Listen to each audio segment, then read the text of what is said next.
Oke, hari ini kita bakal bongkar salah satu kisah turnaround perusahaan paling dramatis di Asia Tenggara. Kita akan bedah tuntas laporan analis soal Goto, raksasa teknologi yang sepertinya berhasil menulis ulang takdirnya sendiri. Dulu kan, kalau kita ngomongin Goto, yang kebayang pasti strategi pertumbuhan dengan segala cara, atau yang biasa kita sebut bakar uang. Tapi ceritanya sekarang udah beda banget. Di akhir tahun 2025, mereka berhasil mencapai sesuatu yang, wah, bersejarah banget buat perusahaan. Untuk pertama kalinya dalam sejarah mereka, Goto berhasil cetak laba sebelum pajak yang disesuaikan. Ini bukan cuma soal angka ya, tapi ini sinyal pergeseran fundamental. Kayak DNA perusahaannya berubah total. Yuk kita gali lebih dalam, gimana caranya? Terus, gimana caranya mereka bisa sampai di titik ini? Jawabannya adalah lewat sebuah pivot yang disengaja. Prosesnya emang menyakitkan, tapi akhirnya berhasil membawa mereka ke efisiensi operasional dan profitabilitas. Yang keren di sini tuh perbaikannya kelihatan di semua metrik penting. EBITDA yang disesuaikan, yang jadi tolak ukur kesehatan operasional, itu sampai mecahin rekor. Dan yang paling krusial, mereka akhirnya bisa menghasilkan arus kas bebas yang positif. Artinya apa? Artinya Goto sekarang udah nggak lagi bergantung sama suntikan dana dari luar buat operasional sehari-hari. Ini nih yang benar-benar mengubah profil resiko perusahaannya secara total. Tapi jangan salah, turnaround ini bukan cuma soal potong-potong biaya loh. Mereka benar-benar merombak ulang 3 pilar bisnis utamanya dari dasar. Coba kita lihat satu persatu ya, gimana transformasinya.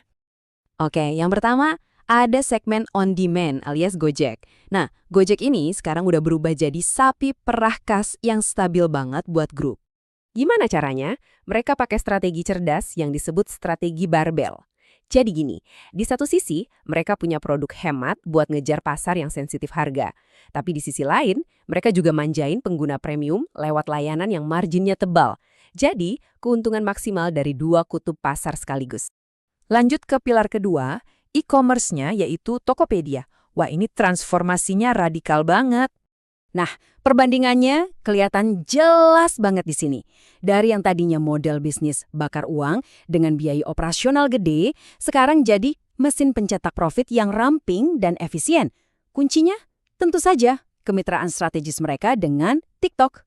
Model kerjasamanya sebenarnya simple, tapi jenius banget. Jadi TikTok Shop yang ngurusin bagian depan, yang kelihatan sama pengguna. Nah, Goto yang nyediain mesin di belakangnya. Hasilnya, Goto tinggal terima uang sewa atau service fee dari setiap transaksi yang terjadi di TikTok Shop yang lagi booming itu, tanpa perlu pusing mikirin biaya operasional yang berat. Dan yang terakhir, pilar ketiga, kita punya Goto Finansial atau GTF. Para analis ngelihat ini sebagai mesin pertumbuhan baru yang paling potensial buat Goto ke depannya. Kuncinya di sini apa? Data. Itu dia. Coba bayangin, dengan data transaksi pengguna yang begitu masif, GTF bisa ngasih pinjaman ke jutaan orang yang mungkin nggak bisa dijangkau bank konvensional. Ini benar-benar membuka keran pendapatan baru yang luar biasa besar di pasar yang tadinya belum tersentuh. Oke, jadi tadi kita udah bahas perubahan dari dalam. Tapi ternyata cerita comeback-nya Goto ini juga didukung sama faktor-faktor eksternal yang kuat. Ada beberapa angin segar nih dari sisi makroekonomi. Pertama, ada pemerintahan baru yang kelihatannya bakal lebih mendukung juara nasional. Kedua, kondisi suku bunga global yang mulai membaik, ini bikin saham teknologi jadi lebih menarik lagi. Dan terakhir, investor asing juga diprediksi bakal balik lagi masuk ke pasar Indonesia. Wah, ini kombinasi yang sempurna buat Goto. Tapi, di luar semua perbaikan fundamental tadi, ada satu kartu as atau katalis super besar yang bikin pasar heboh, sebuah potensi merger raksasa. Gimana jadinya kalau dua raksasa ride-hailing yang selama ini jadi rival abadi di Indonesia, akhirnya merger?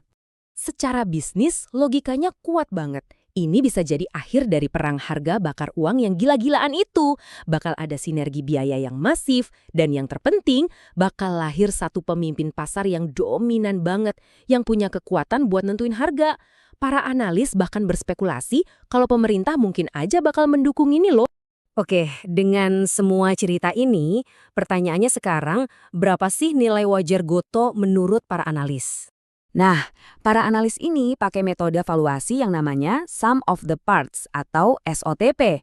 Gampangnya gini, mereka ngitung nilai masing-masing unit bisnis, on-demand, e-commerce, fintech, satu persatu, terus ditambahin sama total kas yang mereka punya. Dan hasilnya, angka valuasi totalnya ternyata jauh di atas harga pasar sahamnya sekarang. Grafik ini nunjukin dengan jelas banget deh. Ada gap atau jurang yang cukup lebar antara harga saham Goto saat ini dibanding target harga menurut konsensus para analis. Potensinya kelihatan kan? Jadi, kesimpulan akhir dari laporan riset ini tegas banget. Goto di tahun 2026 itu bukan lagi saham bakar uang yang spekulatif, tapi udah jadi saham turnaround yang fundamentalnya membaik secara struktural. Nah, ini semua ninggalin kita dengan satu pertanyaan besar di akhir. Apakah pasar sebenarnya belum sepenuhnya ngeh atau belum memasukkan semua transformasi radikal Goto ini ke dalam harganya? Atau jangan-jangan ini baru awal dari sebuah kebangkitan yang jauh lebih besar?